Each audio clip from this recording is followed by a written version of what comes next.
William's letter began by revealing the exact number of times his heart had beaten before he gave it away. Looking back on his painful yet happy life, he admitted that he had many regrets, but one of the funniest in his eyes was dying as a virgin. He jokingly teased the person reading the letter, claiming they were probably in the same situation. If they weren't, he mockingly cursed their good fortune and complained about the struggles of handsome boys like himself, who had never even managed to date a girl. He exaggerated his suffering, joked about lonely days spent in the bathroom, and playfully scolded anyone who had abandoned the brotherhood for romance. After his long string of jokes, William finally returned to what truly mattered.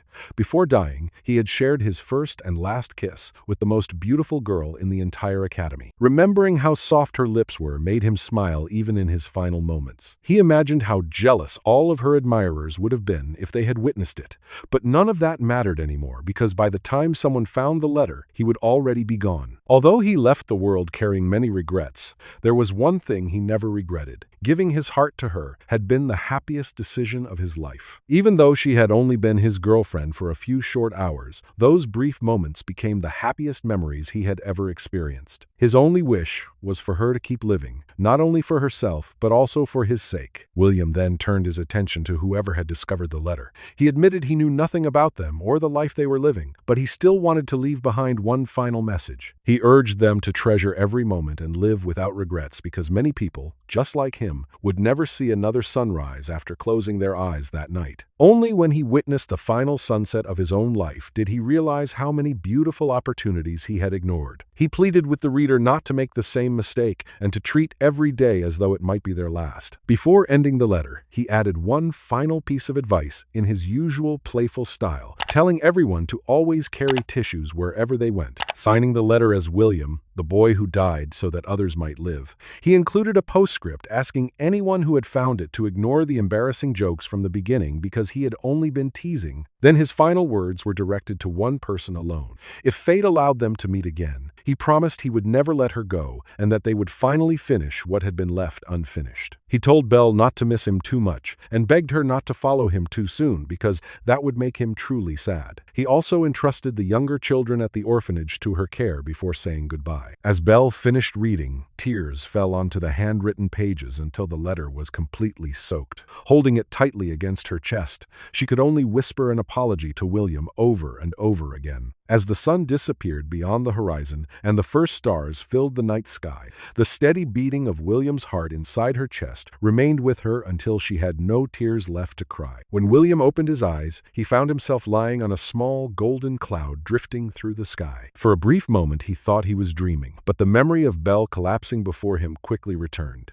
He instinctively placed a hand over his chest, only to realize there was no heartbeat. At that moment he accepted the truth: he was dead. Sitting cross-legged on the cloud, William quietly reflected on his life. Happy memories, painful moments, and regrets passed through his mind one after another. In the end, Belle's face remained in his thoughts. He couldn't stop wondering whether the surgery had succeeded, whether the doctors had arrived in time, and whether the hospital director had kept his promise. No matter how much he worried, he knew those answers were now beyond his reach. All he could do was hope that Belle was safe. Looking ahead, William noticed a glowing golden portal waiting before him. Throughout his life, he had never believed in God, because he felt God had never helped him. He didn't believe in heaven or hell either. The only thing he truly believed in was reincarnation, an idea shaped by the countless novels he had read during his long stays in the hospital. Even then, he couldn't help muttering that if he actually met God and discovered Belle had died as well, he would punch him without hesitation. The golden cloud carried him straight into the portal. On the other side, William found himself staring into a breathtaking universe filled with endless stars, planets, and distant galaxies. Before he could fully understand what he was seeing,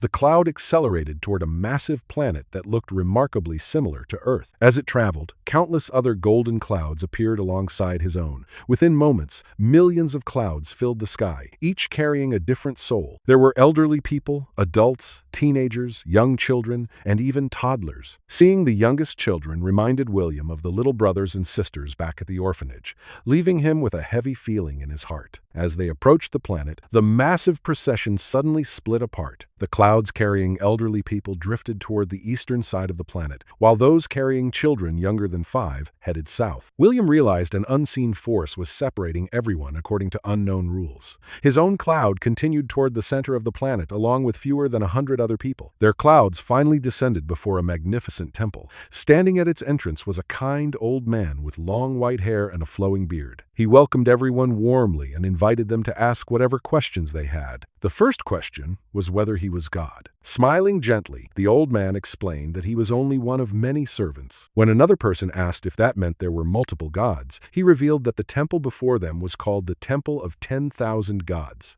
The name was only symbolic because the true number of gods was unknown. Over countless ages, new gods had been born while many others had disappeared. When someone questioned how there could be so many gods instead of one true deity, the old man explained that every world could have its own god. More importantly, gods were born from the beliefs of people. The stronger the faith they received, the stronger they became. But once a god was completely forgotten, that god ceased to exist. He then revealed why everyone had been brought there. Before entering the cycle of reincarnation, each of them would be allowed to choose a patron god. A nerdy young man immediately compared the situation to the light novels he had read, guessing they would receive powerful abilities, artifacts, or blessings for their next life. The old man confirmed that every god possessed different specialties and rewarded their followers accordingly. Finally, he explained that everyone standing before the temple had been personally noticed by the gods because of something they had accomplished during their previous lives. With no more questions remaining, the old man opened the enormous gates and welcomed them into the Temple of 10,000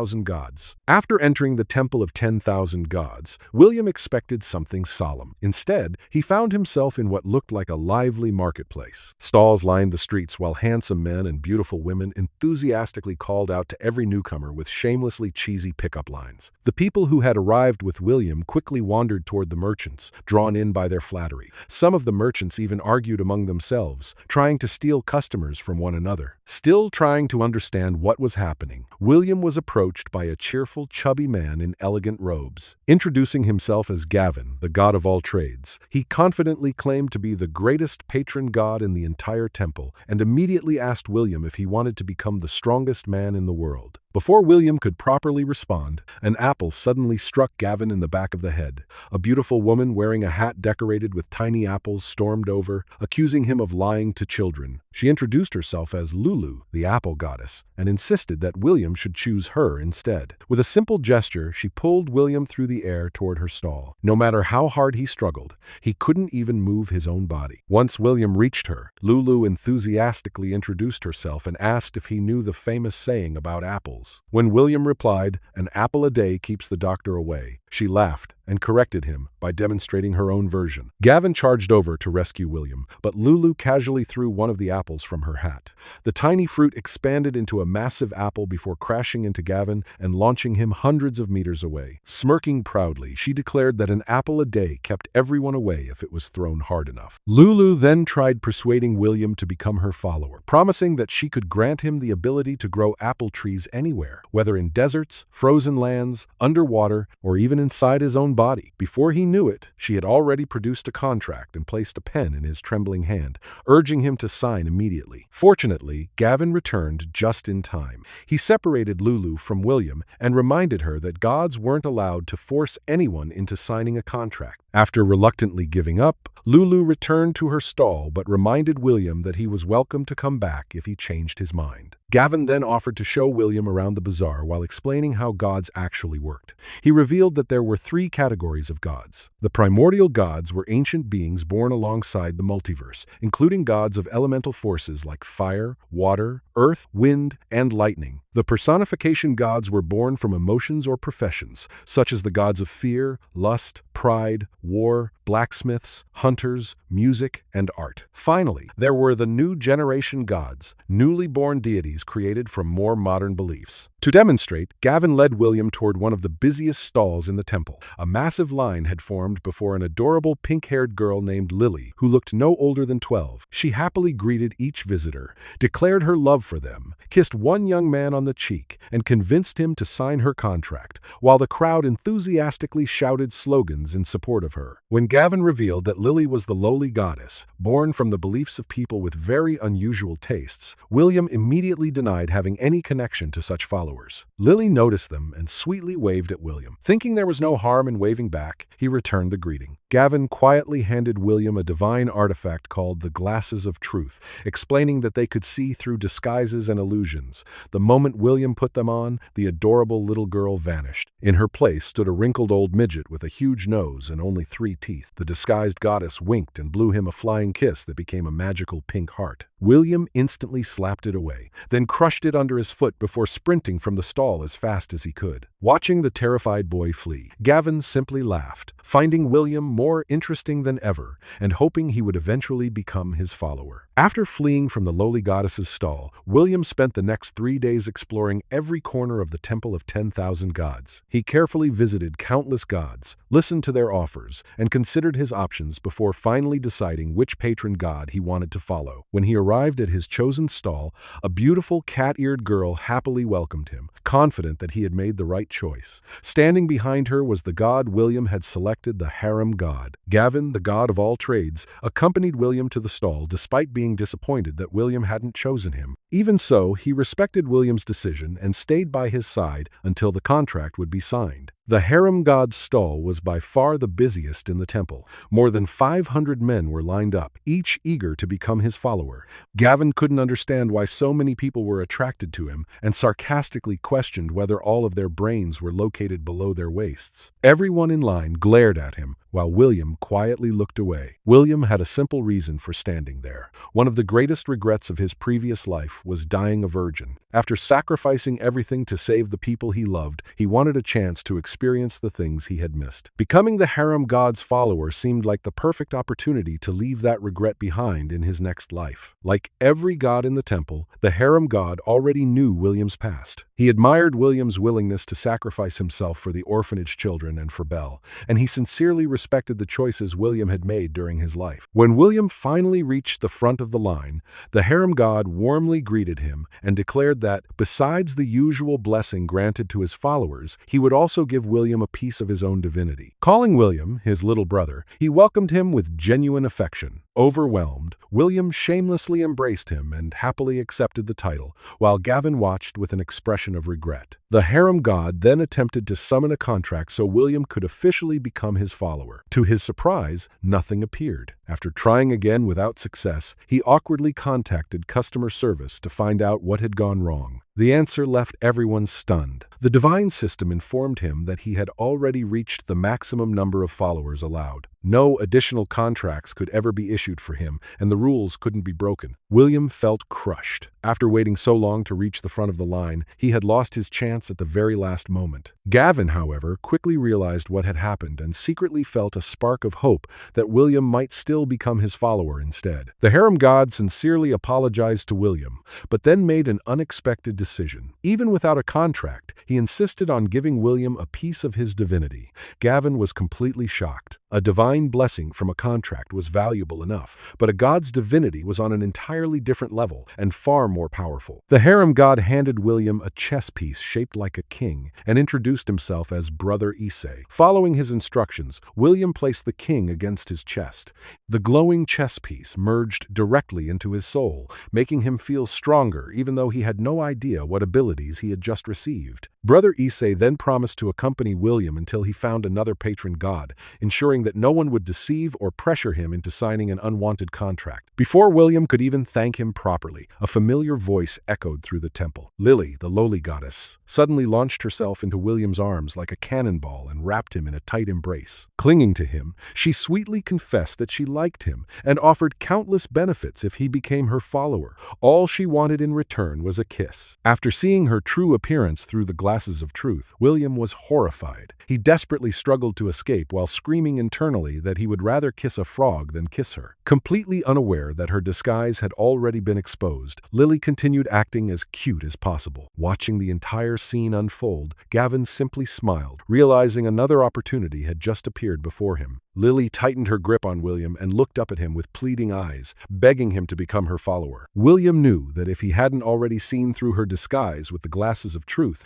he might have actually fallen for her innocent appearance. But now, all he wanted was to escape. He desperately refused, but Lily only became more persistent. Even Brother Issei unexpectedly encouraged William to choose her, saying that several of his own lovers were lawless and praising their loyalty and cuteness. Lily eagerly agreed, even joking that jail was just another room and that everything would be fine as long as nobody found out. Realizing that even his sworn brother had sided with the lowly goddess, William turned toward the only god who had consistently supported him since arriving at the temple. In complete desperation, he begged Gavin to save him. Gavin simply smiled and claimed that William and Lily were a perfect match made in heaven, causing Lily to enthusiastically agree. As Lily continued clinging to him, William felt his body slowly growing numb. Whether it was fear or the overwhelming divine aura surrounding the goddess, he could no longer tell. Left with no other choice, he shouted his final trump card. If Gavin rescued him, he promised to become Gavin's follower. Lily froze in disbelief. Never before had someone rejected her so completely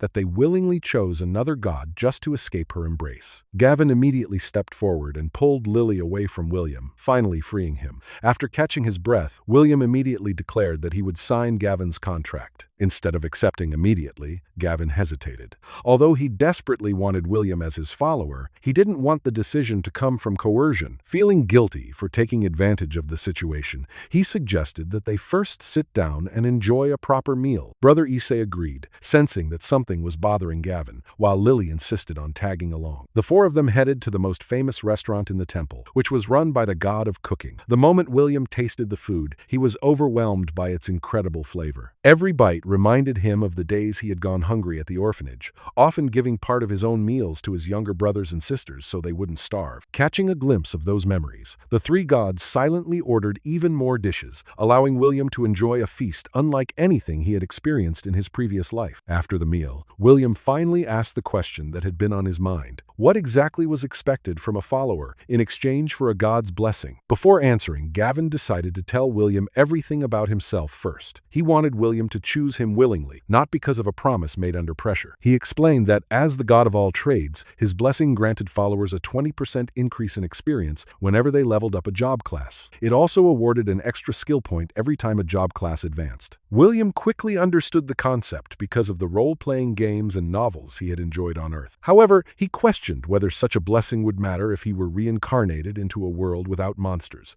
Gavin smiled and explained that experience wasn't earned only by defeating monsters. Every world had its own rules, and people gained experience simply by living according to that world's way of life. Gavin then revealed his greatest blessing. Anyone who unlocked 10 different job classes could merge them into a single incredibly powerful class. However, he honestly admitted the drawback. Most people could only obtain 1 to 3 professions in their entire lives, while reaching 10 was usually possible only for long-lived races like elves. Even if William never achieved that requirement, the other blessings would still remain active. Satisfied by Gavin's honesty, William decided he didn't need to search any longer. Trusting the god completely, he agreed to become his follower. Gavin finally summoned the contract that had never appeared before and handed it to William. Unknown to William, Gavin had only one follower left, and a god without followers would eventually disappear. William's decision saved him. As soon as he signed the contract, a warm bond formed between them, filling William with a deep sense of comfort and security. After signing his contract, William felt a warm connection forming between himself and Gavin. It was unlike anything he had ever experienced,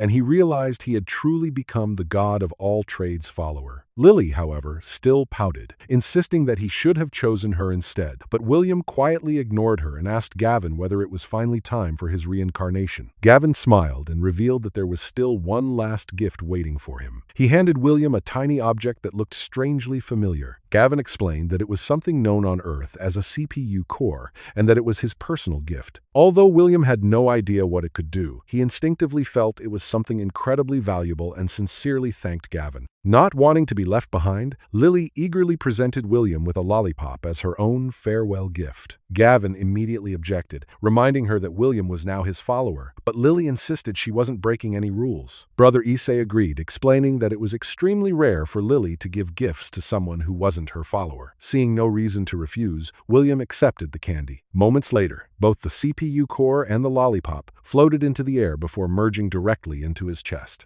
A wave of divine energy flooded his soul, leaving him dizzy for several minutes. After recovering, William thanked Gavin, Issei, and Lily once more before they escorted him to the cycle of reincarnation. There, countless portals floated throughout a star-filled sky, each leading to a different world. Looking at the endless gateways, William couldn't decide where to begin. Brother Issei suggested that the golden portal would be the best choice, while Lily argued that the silver portal would give William more room to grow instead of making his next life too easy. Curious about the difference between the portals, William asked for an explanation, but all three gods firmly refused. The rules prevented them from revealing any information. Even so, William realized their opinions had already given him a useful hint. While he was considering his decision, an elderly man in white robes stepped out of one of the golden portals carrying a wooden staff. The old man, named David, recognized Gavin, Issei, and Lily, and jokingly asked whether they had come to welcome him back. His attention soon shifted to William, and after examining him closely, he looked completely astonished. Before he could reveal the reason, Gavin and Issei hurriedly covered his mouth and dragged him away, while Lily distracted William with casual conversation. Away from William, the three gods desperately warned David to keep quiet. They didn't want the other gods learning about William's unusually gifted soul. David agreed, but made a proposal of his own. Without giving William another divinity, he wanted to make the boy his disciple by leaving him something else instead.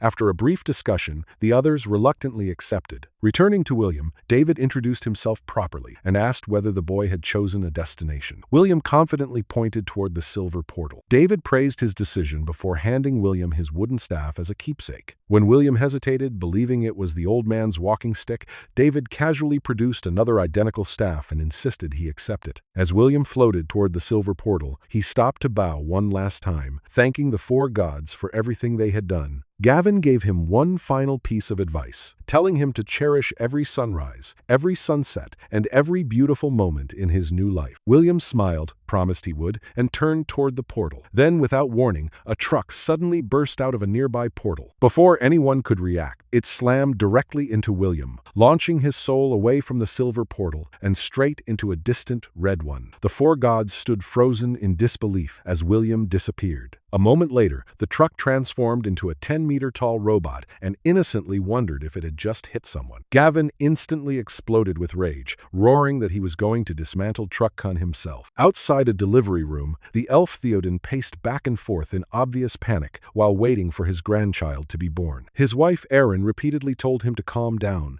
reminding him that childbirth took time and that worrying wouldn't help. Theoden admitted he was terrified for both his daughter and the baby, while Erin tried to reassure him despite sharing the same anxiety. Nearby, a red-haired man stood silently with his arms crossed and his eyes closed, calmly waiting without saying a word. Inside the room, the labor had already lasted for more than 3 exhausting hours.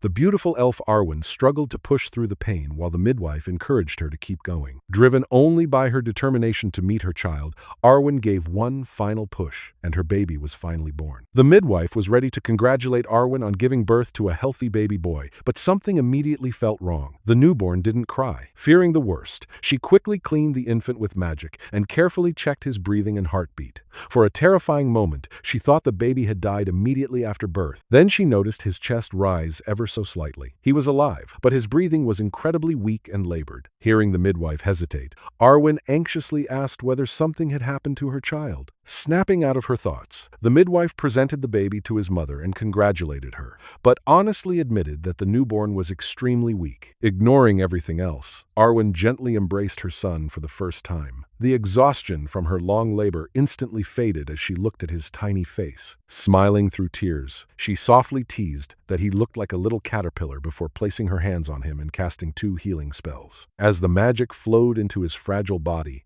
the baby finally moved and let out his first cry. Outside the room, the sound of the baby's cries immediately reached the waiting family. Erin burst into tears and embraced Theoden in relief. Even the silent red-haired man finally opened his eyes and quietly looked toward the ceiling. Joy filled his heart because his brother's child had safely entered the world, but sorrow remained because the boy would never meet his father in this lifetime. Back inside, the midwife praised the newborn's incredible determination, admitting she truly believed he wouldn't survive. Arwen smiled warmly and decided that such a strong will deserved an equally meaningful name. She named her son William von Ainsworth and lovingly wished for him to grow into a man as strong as his father. Moments later, Theoden and Aaron entered the room to see their daughter and grandson. Theoden carefully examined Arwen, relieved to find her exhausted but healthy. Looking at the quiet baby, he wondered whether human children were always so weak. Aaron immediately corrected him, reminding him that William wasn't human but a half-elf. Arwen proudly defended her son as well, insisting he wasn't weak because only someone truly strong could have survived such a difficult birth. Satisfied that both mother and child were safe, Theoden and Aaron quietly left the room, allowing them to spend precious time together. Arwen gently fed her newborn while William instinctively drank his mother's milk with his eyes still closed. Deep within William's damaged consciousness, invisible words quietly appeared. Because Truck Kun had struck his soul before reincarnation, he couldn't see the messages himself. His hidden status quietly recorded the completion of his very first daily quest, drink milk. He received 5 experience points, becoming William von Ainsworth, a half-elf with 5 health, 10 mana, no job class, and the first steps of a brand new life already underway. Only 2 weeks after William's birth, the time came for the painful farewell his family had been dreading. Holding her son tightly in her arms, Arwen tearfully begged Morgan to look after him. Morgan gently refused to make a promise he couldn't keep. His own life was filled with danger, and William wouldn't be safe traveling with him. Instead, he assured Arwen that he would take the child to his hometown, where his brother and sister-in-law were already waiting to raise him in safety. Arwen struggled to let go of her son. William still hadn't opened his eyes since being born, and although his body was perfectly healthy, Arwen's spiritual examination had revealed that his soul was damaged. The injury wasn't permanent, and she believed it would naturally recover within a month or 2. Sadly, that meant William would leave before ever seeing his mother's face. Their farewell couldn't be delayed any longer. Sheila, Arwen's protector, warned that the Temple of Life could no longer keep the Elven Council occupied forever. Their search was expanding, and remaining there any longer would place everyone in danger. With tears streaming down her face, Arwen kissed William one last time before casting a protective spell that suspended his body in a state where time stood still. The spell would only end once Morgan safely reached his homeland. When Morgan asked whether she wished to leave her son anything else, Arwen pointed to the necklace around William's neck. Hanging from it was a black ring that had belonged to William's late father, Maxwell, who was also Morgan's twin brother. It would remain with William as a keepsake from the father he would never know. Morgan mounted his enormous manticore, a majestic beast with the body of a lion, the wings of a dragon, and the tail of a scorpion. Before departing, he encouraged Arwen to write letters to her son in the future, so William would always know that his mother loved him. Arwen silently promised herself she would do exactly that. As the manticore disappeared into the sky, she watched until her son vanished beyond the horizon, unable to hold back her tears. Far away on the western side of the southern continent, Morgan finally reached the small fiefdom of Lant. Rather than entering the city on his towering manticore, he landed outside the walls and instructed the beast not to hunt carelessly before sending it into the forest. Although he had once been exiled from the Helen Kingdom, Morgan knew no one could truly stop him from returning. Even so, he preferred to avoid unnecessary attention for the sake of his family. Without anyone noticing, Morgan entered the city and arrived at a familiar 3-story manor where his younger brother Mordred greeted him. The brothers exchanged a warm reunion after 4 years apart, with Mordred jokingly scolding Morgan for staying away so long. Their conversation was interrupted by Mordred's wife, Anna, who welcomed Morgan inside and proudly announced she had prepared his favorite dishes. The moment Anna noticed the sleeping baby, she immediately took William into her arms and kissed his forehead. After learning his name, she happily decided to call him Will. Without wasting another moment, she carried him inside to introduce him to someone else. Morgan and Mordred followed, only to find Anna talking to a fluffy goat. Treating it as though it fully understood her, she asked whether it could feed the hungry baby after his long journey. The gentle goat quietly agreed, allowing Anna to guide William to drink its milk. Hidden deep within William's damaged soul, another invisible notification quietly appeared. His daily quest to drink milk was completed once again, rewarding him with more experience points and bringing him much closer to reaching his first level in this new world. A month passed after William arrived in Lant, and Morgan left the Helen Kingdom after staying only a week. Back at the Ainsworth Manor, Anna peacefully knitted clothes for her eldest son while William lay beside the Angorian goat, Ella, quietly drinking milk. To Anna, he was the perfect baby who rarely cried or caused trouble. What she didn't know was that William was constantly thinking about his future. 5 days after arriving at the manor, William finally earned enough experience from his daily milk-drinking quest to level up. That single level completely restored his damaged soul, allowing the memories of his previous life to return.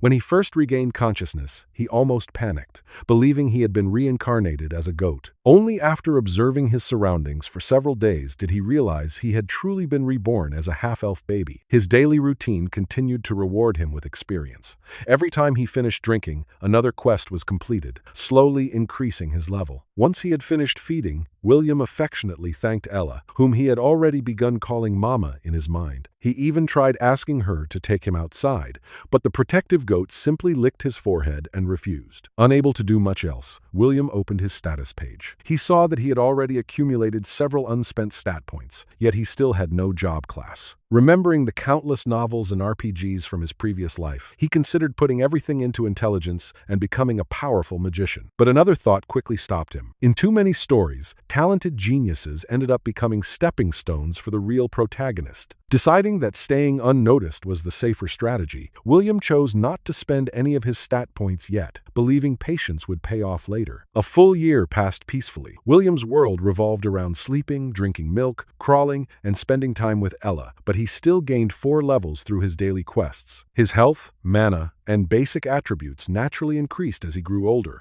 while Gavin's blessing appeared to provide additional bonuses. Even so, William remained frustrated that he still hadn't unlocked a job class. That night, after Anna tucked William into bed, Ella settled beside him as always. The goat had become fiercely protective, refusing to let anyone separate her from the child. Around midnight, William suddenly woke to a strange warmth against his chest. Looking down, he discovered that the black ring inherited from his father had begun glowing. The warmth intensified until a brilliant flash of light engulfed him. When the light disappeared, William was no longer in the safety of the manor. He found himself crawling across the cold stone floor of a dark cave.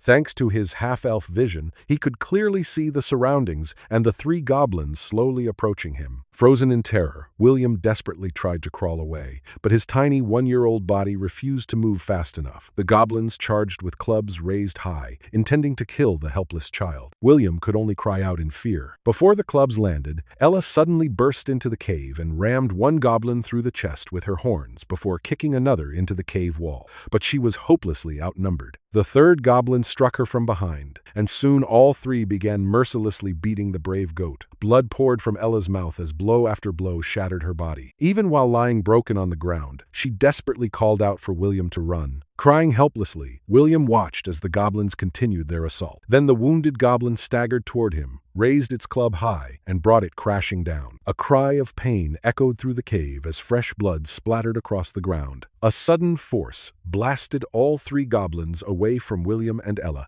knocking them unconscious and leaving the cave silent. William snapped out of his terror and crawled straight to Ella, ignoring the wooden staff floating nearby. He hugged her bloody head and cried for her, begging her not to leave him. Ella, barely alive, licked his cheek one last time before lowering her head as her strength faded. As William broke down, the floating wooden staff tapped his cheek. In panic and grief, he swatted it away, but the moment his hand touched it, a clear, ringing sound echoed in his mind and calmed him enough to think. A glowing message appeared, asking if he wanted to acquire the shepherd job class. Realizing this might save Ella, William immediately accepted. The system confirmed that he had become a shepherd and learned 3 skills: Way of the Shepherd, Bestow, and First Aid. William focused on first aid and discovered that it could heal creatures belonging to his herd. When he looked at Ella, her status appeared before him, showing she had only 5 hit points left out of 100. Without wasting a second, William touched her head and repeatedly cast first aid until his body grew heavy from mana depletion. Ella's wounds began to close. Her blood-stained fur became clean and fluffy again. Her broken legs snapped back into place, and her injured face returned to normal. She stood up and licked William's face, bringing him him back from despair. William hugged her tightly, grateful that his mama had survived. But the danger was not over. Two goblins regained consciousness, and Ella immediately stood between them and William. William checked his new skills and realized that Way of the Shepherd passively strengthened all creatures in his herd. Then he examined Bestow, a skill that added 10 points to all stats for 2 hours. Since he had available stat points, he put all 12 into intelligence to recover enough mana and support Ella. William activated Bestow, and Ella's body transformed. She grew from 1 meter tall to 1.5 meters, and her horns shone with a bloody red glow. Now, stronger and smarter, Ella charged toward the goblins before they could close in. The goblins rushed at her with clubs, believing they could defeat her again. But Ella suddenly accelerated, pierced one goblin through the chest, and killed it instantly. William gained experience. She then planted her front hooves on the ground and kicked the second goblin's head with her hind legs, shattering its skull before stomping on its face in rage. Ella then turned toward the last goblin, the one that had tried to kill William. It pretended to be unconscious, but Ella knew better. Sensing death, the goblin jumped up and ran. William quickly noticed that Ella had leveled up and unlocked a new skill called Quick Attack. He selected it and ordered Ella to use it before the goblin could escape and bring reinforcements. Ella shot forward like an arrow and impaled the fleeing goblin through the back, killing it. After confirming the threat was gone, she returned to William and licked his cheek. The goblin bodies soon dissolved into particles of light. Relieved and exhausted, William hugged Ella's neck and asked to go home. Using the appraisal ability he had unlocked after gaining his job class, he understood the black ring's function. Touching the ring, William and Ella vanished in a flash of light and returned safely to Mordred and Anna's bedroom. Thanks for watching, guys. Hope you liked the video, so hit the subscribe button and stay tuned for the next part and more upcoming videos.